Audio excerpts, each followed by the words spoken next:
नमस्कार, कुसुम private tutorial में आपका स्वागत है। आज हम 8th स्टैंडर्ड का लेसन करेंगे। लेसन का नाम है खेती से आई तब्दीलियाँ और इसके लेखक हैं पंडित जवाहरलाल नेहरू जी। तब्दीलियाँ का अर्थ होता है परिवर्तन। खेती की वजह से क्या क्या परिवर्तन आए इस बारे में लेसन है, ठीक है। खेती से आई तब्दीलियाँ, यह एक पत्र है। यह पत्र पंडित जवाहरलाल नेहरू जी ने अपनी पुत्री इंदिरा को लिखा है और इस पत्र में उन्होंने अपनी पुत्री को मानव की आदिम अवस्था से परिचित कराया है। प्रस्तुत पत्र पंडित जवाहरलाल नेहरू जी ने अपनी पुत्री इंदिरा को लिखा है। इस पत्र में आदिम अवस्था से आगे बढ़कर खेती के माध्यम से हुए मानवीय सभ्यता के क्रमिक विकास को बताया गया है। यहाँ नेहरू जी ने अमीर गरीब के मापदंड एवं बचत प्रणाली को सुंदर ढंग से समझाया है। आदिम अवस्था मतलब जब हम जंगली थे, आदि मानव थे, वो टाइम की बात की गई है। और बाद में हम कैसे खेती करने के बाद हम कैसे ग्रो हुए, हमारा कैसे विकास हुआ, इसके बारे में बताया है। और दूसरा, अमीरी और गरीबी क्या होती है उसके बारे में, और हमें बचत करनी चाहिए, मतलब हमें सेविंग करनी चाहिए। तो ये सारी बातें हमें इस लेसन में बताई गई है। पढ़ते हैं। प्रिय बेटी इंदिरा, अपने पिछले खत में मैंने कामों के अलग अलग किए जाने का कुछ हल बतलाया था। बिल्कुल शुरू में जब आदमी सिर्फ शिकार पर गुजर बसर करता था, काम बटे हुए न थे, हर एक आदमी शिकार करता था और मुश्किल से खाने भर को पाता था। सबसे पहले मर्दों और औरतों के बीच में काम बंटना शुरू हुआ होगा।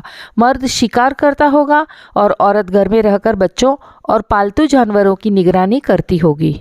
जवाहरलाल नेहरू जी कहते हैं कि अपने पिछले खत में मैंने कामों के अलग अलग किए जाने के कुछ हल बतलाया था।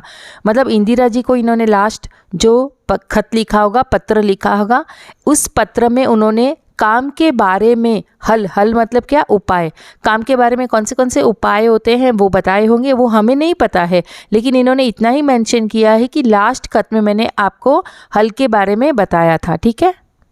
और देखो यहाँ पर ये अंदाज़ लगा रहे हैं कि मे बी पहले काम बटे हुए नहीं होंगे, लेकिन जैसे जैसे दिन निकलते गए मर्दों और औरतों में काम बंटने लगे। मतलब मर्द ये काम करेगा और औरत ये काम करेगी। तो यहाँ पर इन्होंने बताया कि मर्द शिकार करता होगा और औरत घर में रहकर बच्चों और पालतू जानवरों की निगरानी रखती होगी। निगरानी रखेगी मतलब ध्यान रखेगी। जब आदमियों ने खेती करना सीखा तो बहुत सी नई नई बातें निकली। पहली बात यह हुई कि काम कई हिस्सों में बंट गए। कुछ लोग शिकार खेलते और कुछ खेती करते और हल चलाते। ज्यों ज्यों दिन गुजरते गए आदमियों ने नए नए पेशे सीखे और उनमें पक्के हो गए। पहली बात यह हुई, मतलब पहली बात क्या हुई कि जो काम था वो काम हिस्सों में बंट गए, मतलब अलग अलग प्रकार से काम करे गए। कुछ लोग क्या करते, शिकार करते, और कुछ लोग क्या करते, खेती में हल चलाते। और जैसे जैसे दिन निकलते गए आदमियों ने नए नए पेशे सीखे, मतलब वो नया नया काम सीखने लगे और उन काम में वो पक्के होने लगे। जैसे जैसे वो काम करते गए वैसे वैसे उनको नए नए आइडियाज़ आते गए और वो काम में बहुत पक्के होने लगे। खेती करने का दूसरा अच्छा नतीजा यह हुआ कि गांव और कस्बे बने। लोग इनमें आबाद होने लगे। खेती के पहले लोग इधर उधर घूमते फिरते थे और शिकार करते थे। उनके लिए एक जगह रहना जरूरी नहीं था, शिकार हर एक जगह मिल जाता था। इसके सिवा उन्हें गायों, बकरियों और अपने दूसरे जानवरों की वजह से इधर उधर घूमना पड़ता था। इन जानवरों के चराने के लिए चरागाहों की भी जरूरत थी। एक जगह कुछ दिनों तक चरने के बाद जमीन में जानवरों के लिए काफ़ी घास पैदा नहीं होती थी और सारी जाति को दूसरी जगह जाना पड़ता था। इसमें आकलन कृति में आपको बहुत ध्यान देना होगा। इससे पहले वाले पैराग्राफ में हमने पढ़ा कि पहली बात यह हुई थी। अभी यहाँ पर बताया हमें कि खेती करने का दूसरा अच्छा नतीजा मतलब फल, परिणाम क्या हुआ कि गांव और कस्बे बने। तो बच्चों हमें पता है कि नदी के किनारे जब हम रहने लगे थे तो वहाँ पर हमने खेती करी और खेती की वजह से वहाँ बहुत सारी बस्तियाँ बसने लगी। और तो जैसे जैसे बस्तियाँ बढ़ती है वहाँ गांव बनता है। जब छोटे छोटे गांव एकत्र होने लगे, एक साथ रहने लगे, तो तभी क्या बने, कस्बे बने। तो बच्चों यहाँ पर आपको पता चला होगा कि गांव से जो बड़ा होता है उसको हम क्या कहते हैं, कस्बे कहते हैं। और लोग इनमें आबाद होने लगे। आबाद मतलब वो विकास की ओर आगे बढ़ने लगे। खेती के पहले लोग इधर उधर घूमते फिरते थे। ऐसा क्यों? क्योंकि वो शिकार करते थे, तो शिकार करने के लिए एक जगह पे शिकार उनको मिल जाता था तो दूसरे दिन वो दूसरी जगह चले जाते थे। एक जगह पे कभी भी वो स्थायी नहीं रहते थे। बच्चों, यहाँ पर एक कारण पूछा जा सकता है कि खेती के पहले लोग एक जगह नहीं ठहरते थे। क्यों? क्योंकि शिकार हर एक जगह मिल जाता था, और दूसरा, गायों, बकरियों एवं दूसरे जानवरों की वजह से उनको इधर उधर घूमना पड़ता था। जानवरों के चराने के लिए चरागाहों की ज़रूरत थी, तो जहाँ गायों को चराने के लिए लेकर जाते थे वो जगह को क्या कहते हैं? चरागाह। वीडियो को दूसरा क्वेश्चन यहाँ पर आपको कारण, सारी जाति को दूसरी जगह जाना पड़ता था। क्यों? क्योंकि एक जगह कुछ दिनों तक चरने के बाद ज़मीन में जो घास होती थी वो ख़त्म हो जाती थी। क्यों? क्योंकि वो जानवर खा जाते थे, तो उन जानवरों को घास और चाहिए, तो और कहाँ से मिलेगी? तो वो सारी जाति दूसरी जगह चली जाती थी। जब लोगों को खेती करना आ गया तो उनका ज़मीन के पास रहना ज़रूरी हो गया। ज़मीन को जोत बोकर वे छोड़ नहीं सकते थे। उन्हें साल भर तक लगातार खेती का काम लगा ही रहता था, और इस तरह गांव और शहर बने। तो बच्चों, गांव और शहर कैसे बने? तो लोग ज़मीन के पास रहने लगे, ज़मीन में खेती करने लगे, और उसकी वजह से उनको वहाँ ही रहना पड़ता था, और इसकी वजह से गाँव और शहर बने। दूसरी बड़ी बात जो खेती से पैदा हुई वह यह थी कि आदमी की ज़िंदगी ज़्यादा आराम से कटने लगी। खेती से ज़मीन में अनाज पैदा करना सारे दिन शिकार खेलने से कहीं ज़्यादा आसान था। इसके सिवा ज़मीन में अनाज भी इतना पैदा होता था जितना वे एकदम खा नहीं सकते थे। ये लेसन आपको बहुत अच्छे से पढ़ना होगा, वरना आप आकलन कृति नहीं लिख पाएंगे। यहाँ पर बताया कि दूसरी बात खेती से क्या हुई, तो उनके लिए आसान हो गया था। क्या आसान हो गया था? तो खेती से जो भी ज़मीन में अनाज पैदा होता था उसके लिए उनकी ज़िंदगी आराम से कटने लगी। और आसान क्या नहीं था? तो सारे दिन शिकार खेलना इनके लिए आसान नहीं था। इसके अलावा वो ज़मीन में जो खेती करते थे उसमें अनाज बहुत सारा उगता था जितना वो खा नहीं पाते थे। इसे वे सुरक्षित रखते थे। एक और मज़े की बात सुनो, जब आदमी निपट शिकारी था तो वह कुछ जमा न कर सकता था, या कर भी सकता था तो बहुत कम, किसी तरह पेट भर लेता था। उसके पास बैंक न था जहां वह अपने रुपये व दूसरी चीज़ें रख सकता। इसे तो अपना पेट भरने के लिए रोज़ शिकार खेलना पड़ता था। खेती से उसे एक फसल में ज़रूरत से ज़्यादा मिल जाता था। अतिरिक्त खाने को वह जमा कर देता था। इस तरह से लोगों ने अतिरिक्त अनाज जमा करना शुरू किया।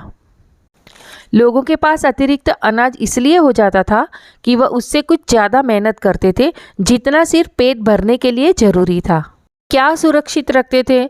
तो अनाज जितना खेती से पैदा होता था, जितनी ज़रूरत थी वो खाते थे, और जो बाकी जो बचता था उसको वो सुरक्षित रखते थे। एक और मज़े की बात सुनो। कौन सी बात है? कि जब आदमी निपट शिकारी था, मतलब केवल वो शिकार करता था, तब वो कुछ भी जमा नहीं कर पाता था। क्यों? क्योंकि शिकार तो जो भी वो करता था वो उसी दिन उसको खाना पड़ता था, नहीं तो वो सड़ जाता। इसके लिए वो कुछ भी जमा नहीं कर पाता था।